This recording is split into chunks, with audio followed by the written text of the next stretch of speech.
A mi hija de 17 años le prohibieron entrar a la boda de mi hermana porque era muy joven. No discutí, solo dije, entonces no iremos. Pero en Navidad hice un cambio discreto y todo explotó. Soy Robert Miller. Hace 14 años, mi esposa Isabela y yo adoptamos a una niña de 3 años, Naomi. Isabela no podía tener hijos, y cuando conocimos a Naomi en el orfanato, supimos que era nuestra hija. Mis hermanos, Sarah y Michael, nunca la aceptaron. La excluían de los juegos con sus hijos, hacían comentarios hirientes, y yo lo dejaba pasar para evitar peleas. Cuando Naomi tenía 5 años, Isabela murió de un tumor cerebral. Destrozado, le cambié el nombre a nuestra hija por el de mi esposa, Isabela, para honrarla. Desde entonces, la crié sola, dándole todo lo que podía. Pero mis hermanos y sus familias seguían tratándola como si no encajara. Isabela creció fuerte, lista, con un humor que me alegraba los días. Pero sentía el rechazo de mis sobrinos y mis hermanos. En las reuniones familiares, siempre quedaba apartada. Yo la animaba, le decía que no necesitaba la aprobación de nadie, pero sé que le dolía. Todo se rompió con la boda de mi hermana Sarah. Se casaba con Tom, su novio de años, en un salón elegante. Isabela, con 17, estaba emocionada. Era su primera invitación a algo formal. Compramos un vestido azul que le encantaba, y no paraba de hablar de la boda. Pero días antes, Sarah me llamó. Robert, Isabela no puede venir. Es un evento para adultos, y ella es menor. No queremos problemas con el alcohol. Era una excusa absurda. Había otros adolescentes invitados, algunos más jóvenes. No discutí. Dije, si Isabela no va, nosotros tampoco. Y colgué, le conté a Isabela, y vi cómo intentaba hacérsela fuerte. No me importa, papá, dijo, pero sus ojos decían otra cosa. Esa noche, la llevé a un restaurante de hamburguesas que le gusta. Comimos, hablamos y reímos. Quería que olvidara el dolor, no fui a la boda. Sarah me mandó mensajes, diciendo que exageraba. Michael también escribió, diciendo que era un drama innecesario. No respondí, mi prioridad era Isabela. Si mi familia no la aceptaba, no merecían mi tiempo. Los meses pasaron, y apenas hablaba con mis hermanos. Isabela seguía en la escuela, yo en el trabajo, pero el enojo crecía. No era solo la boda, eran los años de desprecios, de hacer sentir a mi hija como una extraña. Llegó la Navidad, y siempre he organizado la cena familiar en mi casa. Es una tradición que mi mamá dejó, y yo la seguí. Todos venían, Sarah, Michael, sus familias. Pero este año, no quise. Estaba harto de fingir. Decidí que sería solo para Isabela y para mí, no invité a nadie. Compré un árbol pequeño, decoré y planeé una cena para 2. Pensé que nadie lo notaría. Me equivoqué. El día de Navidad, mi teléfono explotó. Sarah llamó, furiosa. ¿Qué es esto, Robert? ¿No hay cena? ¿Nos estás echando? Intenté no alterarme. No he hecho a nadie. Solo quise hacer algo diferente. No lo aceptó. Dijo que rompía la tradición, que era egoísta. Michael llamó después, más calmado pero molesto. No puedes cortar con la familia así, Robert. No expliqué nada. Estaba cansado de su hipocresía, de su rechazo a Isabela. Esa noche, mientras Isabela y yo comíamos pavo y veíamos una película, sentí paz. Pero sabía que esto no acababa ahí. Días después, Sarah apareció en mi casa sin avisar. Tocó el timbre como si quisiera romperlo. Esto es inaceptable, Robert. ¿Crees que puedes ignorarnos? Gritó. Intenté mantener la calma. Sarah, no ignoro a nadie. Tomé una decisión. Ella no escuchaba. Dijo que usaba a Isabela como excusa para alejarme. Eso me encendió. Isabela es mi hija, Sarah. Si no puedes aceptarla, no tenemos nada de qué hablar. Cerré la puerta. Esa noche, hablé con Isabela. Le pregunté si estaba bien. Ella dijo, papá, estoy acostumbrada. Siempre ha sido así. Sus palabras me rompieron. No quería que se acostumbrara al rechazo. Quería que supiera que valía todo. Días después, Michael me mandó un mensaje. Decía que Sarah quería una reunión familiar para arreglar las cosas. No quería ir, pero sentía que debía enfrentarlos. No por mí, sino por Isabela. Fui solo a casa de Michael una semana después de Navidad. Sarah, Michael, sus esposos y algunos sobrinos mayores estaban ahí. El ambiente era tenso. Sarah empezó. Robert, no puedes excluirnos de la Navidad. Es una tradición, no me contuve. ¿Quieres hablar de excluir? Hablemos de cómo excluiste a mi hija de tu boda con una excusa tonta. Hablemos de cómo la han hecho sentir como una extraña desde pequeña. Se hizo un silencio. Michael intentó calmar las cosas, diciendo que todos cometemos errores. Pero Sarah dijo algo que me hizo hervir. Robert, sabes que Isabela no es realmente de la familia. Exploté, es mi hija, Sarah. Más familia que tú. Me fui. En casa, le conté todo a Isabela. Ella asintió y dijo, gracias por defenderme, papá. Pero vi en sus ojos que estaba cansada de este drama. Esa noche, supe que algo había cambiado para siempre. Había enfrentado a mi familia, pero también había marcado una línea.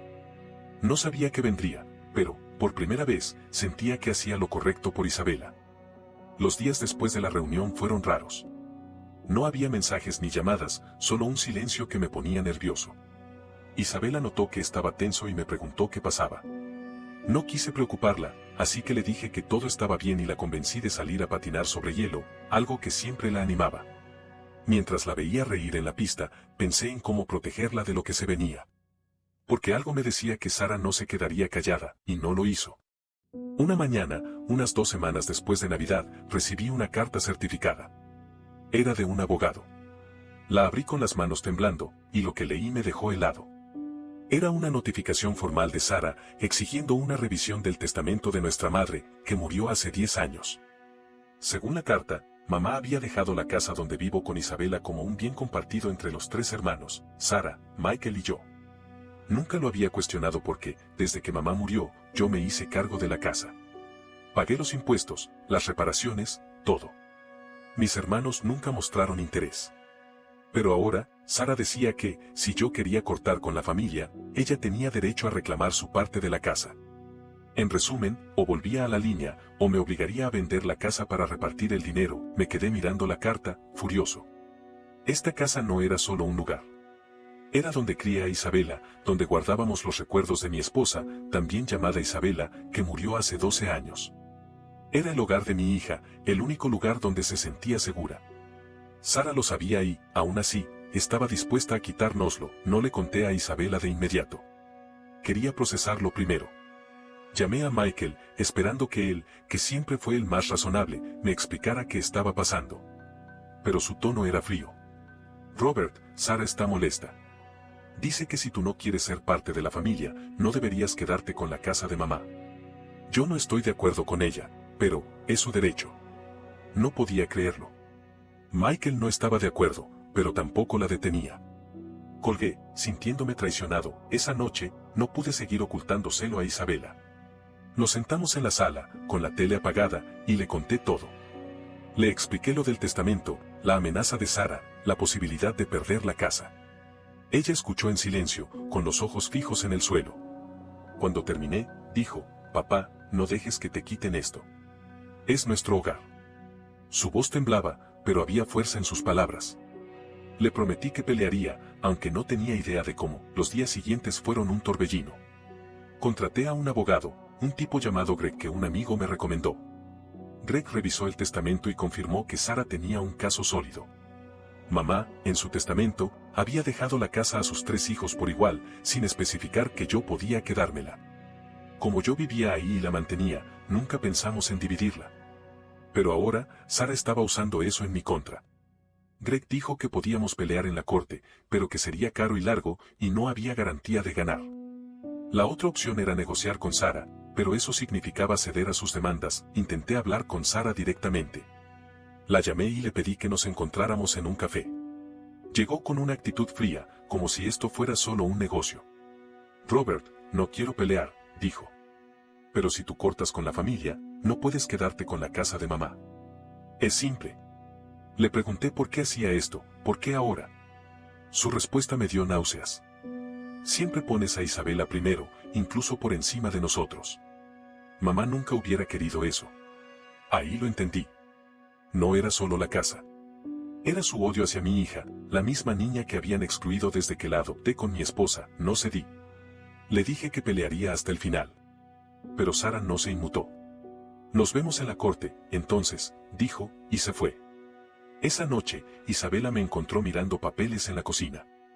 Se sentó conmigo y preguntó, ¿vamos a perder la casa, papá? Intenté sonar seguro. No, pequeña. No dejaré que pase. Pero ella no era una niña. Sabía que estaba preocupado. En lugar de insistir, dijo algo que me rompió el corazón, si tenemos que irnos, está bien. Mientras estemos juntos, no me importa dónde vivamos. La abracé fuerte, jurándome que no dejaría que Sara ganara. Las semanas pasaron, y la situación se puso más tensa. Sara y su abogado enviaban más cartas, exigiendo tasaciones de la casa. Michael seguía en su papel de neutral, pero no hacía nada para detener a Sara. Mientras tanto, Isabela y yo intentábamos mantener la normalidad. Ella iba a la escuela, sacaba buenas notas, y hasta empezó a trabajar medio tiempo en una cafetería para ahorrar dinero por si acaso. Me mataba que sintiera esa presión, pero también me enorgullecía su fuerza. Entonces llegó el primer golpe. El abogado de Sara presentó una demanda formal para forzar la venta de la casa. Greg me explicó que el juez probablemente fallaría a favor de dividir los bienes, porque el testamento era claro. Intentamos buscar lagunas legales, pero no había mucho que hacer. La única esperanza era convencer a Sara de desistir, pero eso era imposible. Intenté hablar con Michael otra vez, rogándole que la detuviera. Pero él solo dijo, Robert, arregla las cosas con Sara. Esto no tiene que ser así. Estaba harto de su cobardía. La cosa se puso peor cuando Sara empezó a meter a otros en el drama. Habló con tíos, primos, hasta con vecinos, diciendo que yo era un egoísta que quería quedarme con la herencia de mamá. Algunos me llamaron, tratando de mediar, pero yo sabía que Sara los había manipulado. Isabela también lo sintió. Un día, llegó de la escuela molesta. Una de sus primas, hija de Michael, le había dicho en el pasillo, tu papá está robando lo que es de todos. Isabela no respondió, pero cuando me lo contó, vi la rabia en sus ojos. No es justo, papá. Todo esto es por mí, ¿verdad? Intenté negarlo, pero ella sabía la verdad. Sara y Michael nunca la aceptaron, y ahora usaban la casa para castigarnos. El juicio llegó más rápido de lo que esperaba. Fue un día gris, con lluvia que no paraba. Isabela quiso venir, pero le pedí que se quedara en casa. No quería que viera esto. En la corte, Sara estaba ahí, con su abogado, mirándome como si yo fuera el villano. Michael no fue, típico de él. El juez escuchó los argumentos. Greg hizo lo que pudo, diciendo que yo había mantenido la casa todos estos años, que era el hogar de mi hija. Pero el abogado de Sara fue directo, el testamento decía que la casa era de los tres, y yo no podía quedármela solo. El juez, un hombre mayor con cara de aburrido, dio su veredicto en menos de una hora. La casa debía venderse, y el dinero se dividiría en 3 partes iguales. Salí de la corte sintiéndome vacío. Llamé a Isabela y le conté. Ella no lloró, no se quejó. Solo dijo, está bien, papá. Encontraremos otro lugar. Pero yo no estaba bien. Esta casa era nuestro hogar, el lugar donde Isabela creció, donde guardábamos los recuerdos de mi esposa. Y ahora, por la venganza de Sara, lo perdíamos. Cuando llegué a casa, Isabela me esperaba con una taza de café. Nos sentamos en la sala, y por primera vez en mucho tiempo, hablamos de mi esposa, su madre. Le conté historias de cuando éramos jóvenes, como ella siempre quiso una familia. Isabela escuchaba, sonriendo a veces. Mamá estaría orgullosa de ti, papá, dijo. Eso me dio fuerza. Sí, íbamos a perder la casa, pero no íbamos a perdernos el uno al otro. Los días siguientes fueron duros. Tuvimos que contratar a un agente para vender la casa. Sara insistió en que se vendiera rápido, y Michael, como siempre, no dijo nada. Pero algo cambió en mí. Decidí que, si íbamos a perder la casa, lo haríamos en nuestros términos. Con Isabela, empezamos a buscar un apartamento pequeño en la ciudad. No sería lo mismo, pero sería nuestro. También decidí que no volvería a hablar con Sara. Michael, tal vez, pero Sara estaba muerta para mí. Isabela, como siempre, fue mi roca. Una noche, mientras empacábamos cosas, encontró un álbum de fotos de cuando era pequeña, con mi esposa y yo. Nos sentamos en el suelo, riendo y llorando mientras veíamos las fotos. No importa a dónde vayamos, papá, dijo. Esto es lo que importa. Y tenía razón, pero no todo estaba perdido. Greg, mi abogado, me llamó una semana después. Había encontrado un detalle en el testamento que no vimos antes. No era suficiente para salvar la casa, pero podía complicar las cosas para Sara. Era una pequeña esperanza, un último golpe que podía dar. Decidí seguir peleando, no por la casa, sino por Isabela, por mostrarle que no nos rendimos. Greg me llamó una tarde mientras estaba con Isabela revisando cajas en la casa. Su voz sonaba emocionada. Robert, encontré un anexo en el testamento de tu madre. No es gran cosa, pero podría darnos una oportunidad. Me explicó que, al final del documento, mamá había añadido una nota manuscrita, algo que no se incluyó en la versión oficial porque no estaba notariada. La nota decía que la casa debía quedarse con el hijo que la necesitara más para criar a su familia. Era vago, pero Greg pensó que podíamos usarlo para apelar el fallo del juez. Argumentaríamos que yo, como padre soltero de Isabela, era quien más necesitaba la casa. No estaba seguro de que funcionara, pero valía la pena intentarlo. Le conté a Isabela, esperando que se emocionara, pero su reacción me sorprendió. Papá, No sé si quiero que sigas peleando, dijo. Esto nos está matando. Tal vez deberíamos dejarlo ir. Sus palabras me dolieron. Sabía que estaba cansada del drama, de sentirse como la causa de todo. Intenté animarla. No es por la casa, pequeña. Es por nosotros, por lo que merecemos. Ella asintió, pero vi duda en sus ojos. Greg presentó la apelación y la corte fijó una nueva audiencia para revisarla. Mientras tanto, Sara se enteró y se puso furiosa. Me llamó, gritando que estaba desenterrando cosas para manipular. Esa nota no significa nada, Robert, dijo. La casa se vende, y punto. Pero su tono tenía un dejo de nerviosismo. Por primera vez, sentí que tenía algo con que pelear. Michael, como siempre, se mantuvo al margen, enviándome mensajes vagos como no hagas esto más grande de lo que es. Lo ignoré. Esto ya no era solo por la casa. Era por todo lo que Sara y Michael le habían hecho a Isabela durante años. La audiencia llegó rápido. Isabela insistió en venir esta vez. Quiero estar ahí, papá. Es mi casa también. No pude negarme. En la corte, Greg presentó la nota de mamá, argumentando que yo era el único con una hija que dependía de mí. El abogado de Sara contraatacó, diciendo que la nota no era legalmente vinculante y que yo estaba explotando los sentimientos del juez. Sara, sentada al otro lado de la sala, me miraba con desprecio. Pero entonces, algo inesperado pasó. El juez, una mujer mayor con ojos cansados, pidió hablar con Isabela en privado. No me gustó la idea, pero Isabela estaba tranquila. Está bien, papá. Puedo hacerlo. Entró a una sala con el juez y el abogado de Sara. Cuando salió, unos 15 minutos después, no dijo mucho, solo que había respondido algunas preguntas sobre nuestra vida en la casa.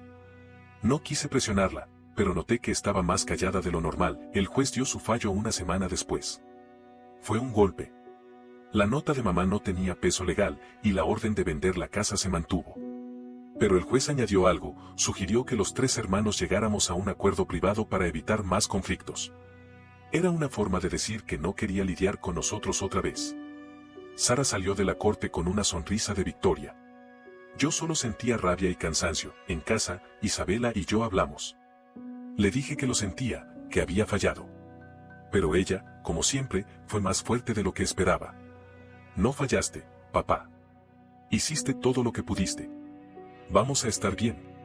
Decidimos seguir adelante con la búsqueda del apartamento. Encontramos uno pequeño, no muy lejos de su escuela, y empezamos a empacar. La casa ya tenía un comprador, y el agente decía que cerraríamos la venta en un mes. Cada caja que llenábamos era como despedirnos de un pedazo de nuestra vida, pero el drama no terminó ahí. Sara, no contenta con ganar, empezó a presionar para que la venta se acelerara. Llamaba casi todos los días, diciendo que necesitaba su parte del dinero ya. Una vez, tuvo el descaro de venir a la casa. Isabela estaba en su cuarto, pero escuchó todo. Sara dijo, Robert, si sigues arrastrando esto, haré que pagues los costos legales de todo. Perdí la paciencia. Haz lo que quieras, Sara. Ya me quitaste la casa. ¿Qué más quieres? Ella se rió, una risa fría. Solo quiero lo que es justo. Cuando se fue, Isabela bajó y me abrazó. No dejes que te gane, papá, dijo. Pero yo sabía que, en parte, Sara ya había ganado. Intenté mantener las cosas normales para Isabela. Ella seguía trabajando en la cafetería, ahorrando dinero, y hasta planeaba inscribirse en cursos de arte en el verano. Una noche, mientras cenábamos pizza, me dijo que quería pintar un mural en el nuevo apartamento, algo que recordara la casa. Como un pedazo de mamá y de nosotros, dijo. Sonreí, pero por dentro, sentía un nudo.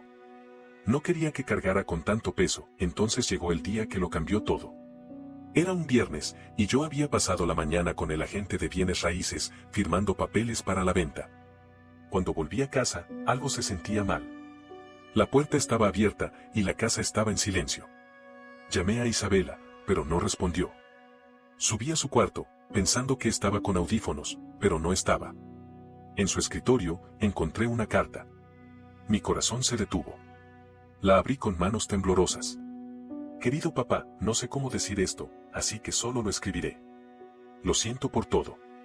Siento que por mi culpa perdiste la casa, la familia, todo. Siempre intentaste protegerme, pero creo que he sido una carga. No quiero que sigas sacrificándote por mí. Mereces una vida mejor, tal vez encontrar a alguien nuevo, ser feliz. No te preocupes por mí. Voy a volver al lugar donde empezó todo.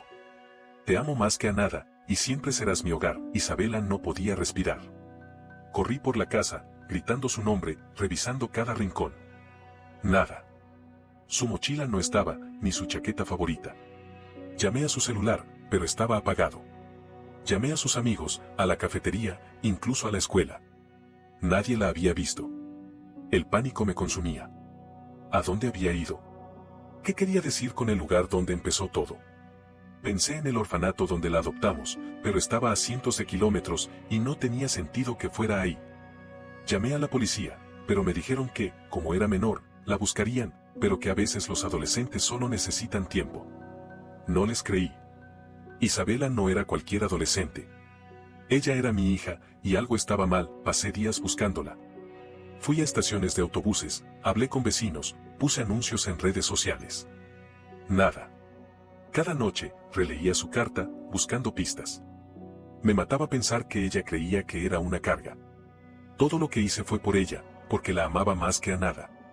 Pero ahora, por primera vez, me sentía impotente. Contacté a Michael, pensando que tal vez Isabela había ido con él. No había hablado con él desde el juicio, pero estaba desesperado. Me dijo que no sabía nada, pero su tono era extraño, como si ocultara algo. Cuando le pregunté si Sara sabía algo, se quedó callado. No la metas en esto, Robert, dijo. Eso me dio mala espina. Fui a casa de Sara, sin avisar. Cuando abrió la puerta, supe que no estaba sorprendida. Robert, no tengo tiempo para esto, dijo. Pero insistí. ¿Sabes dónde está Isabela? Negó con la cabeza, pero sus ojos la delataron. Si le hiciste algo, Sara, no te lo perdonaré, dije. Ella cerró la puerta sin responder. Semanas después, no había rastro de Isabela. La policía seguía buscando, pero no tenía pistas. La casa se vendió y el dinero se dividió. No me importó. Sin Isabela, nada tenía sentido. Me mudé al apartamento solo, pero cada rincón me recordaba a ella. Guardé su carta en una caja con fotos de mi esposa y de cuando Isabela era pequeña. Era lo único que me mantenía cuerdo. Han pasado 6 meses desde que Isabela se fue. Todavía la busco. Contraté a un detective privado, y aunque no ha encontrado nada, no me rindo. Sara y Michael ya no son parte de mi vida. La familia de sangre que me quedaba se desvaneció, pero Isabela, mi hija, fue más familia que ellos. Ella me enseñó lo que significa amar de verdad, luchar por alguien, incluso cuando todo se desmorona. A veces, miro por la ventana, esperando verla llegar. No sé dónde está, pero espero que esté bien, que encuentre paz. Y si algún día lee esto, quiero que sepa, Isabela, no fuiste una carga. Fuiste mi razón para seguir. Ojalá algún día vuelva a verte, porque tú eres mi hogar, más que cualquier casa, más que cualquier familia de sangre. No olvides dejar tu opinión en los comentarios, dejar tu like y compartir este video.